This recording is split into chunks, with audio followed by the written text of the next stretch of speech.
दर्शकबिन यो प्रधानमन्त्री कार्यालय बाहिर सिंहदरबारमा प्रधानमन्त्री कार्यालय नेभी सङ्घका युवा नेताहरू प्रधानमन्त्री कार्यालयमा आइपुगेका छन्। देख्न सक्छौँ सिंहदरबारभित्र प्रधानमन्त्री कार्यालय अगाडि देख्न सक्छौँ। सिंहदरबार अगाडि प्रधानमन्त्री कार्यालय बाहिर देख्न सक्छौँ।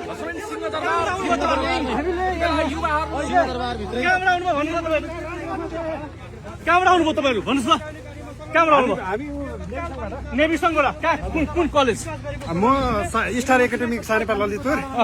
म चाहिँ नेपाल उहाँलाई बर्खास्त गर्नुपर्छ र जनताले अहिले चरम तर्क मूल्य वृद्धिको जुन शास्ति बेहोर्नु परेको छ, भन्सारमा 100 रुपियाँको सामानमा जुन भन्सार ल्याउने जुन नीति ल्याएको छ त्यसको अन्त्य गर्नुपर्छ र गृहमन्त्रीलाई बर्खास्त गर्नुपर्छ।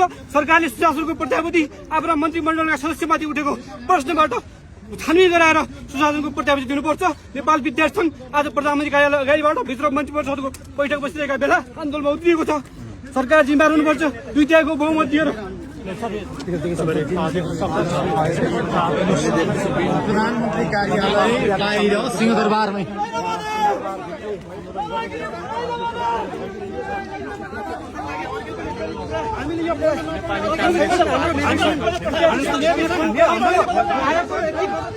सिंहदरबारभित्रै अब यो सिंहदरबारभित्रै हामीले कुनै कानुनी प्रक्रियामा हामीले चलेका छैनौँ। हामी एउटा शैक्षिक सिद्धान्त, किनकि जनतालाई भारमा किन लगिरहेको छ? नयाँ सरकार भएर केही गठन गर्न सक्नु परेन।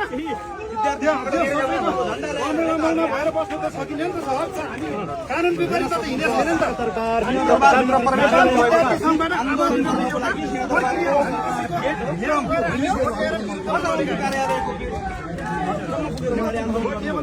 नेपाल विद्यार्थी सङ्घले उठाएको आवाज हो। नेपाल विद्यार्थी सङ्घले हामीले यो के छ भने अहिले सुदन गुरुङको अहिले जुन भ्रष्टाचारी काण्डहरू जुन सम्पत्ति सार्वजनिक गर्दा विवरण सार्वजनिक गर्दाखेरिमा उहाँले चाहिँ किन लुकाउनु भयो? त्यत्रो सेयरहरू किन लुकाउनु भयो? म त्यो भन्न चाहन्छु गृहमन्त्रीजीलाई, त्यो आग्रह गर्न चाहन्छु। किनकि नेपाल विद्यार्थी सङ्घको एउटा आन्दोलन गर्न पाइँदैन पाउँछ, किन पाउँदैन? हामी सबै एउटा नेपाल विद्यार्थी सङ्घले किन गर्न पाइँदैन? पाउँछ किन क्षेत्र हो छैन नि त सर। हाम्रो गल्ती छैन, हामीले गल्तीमा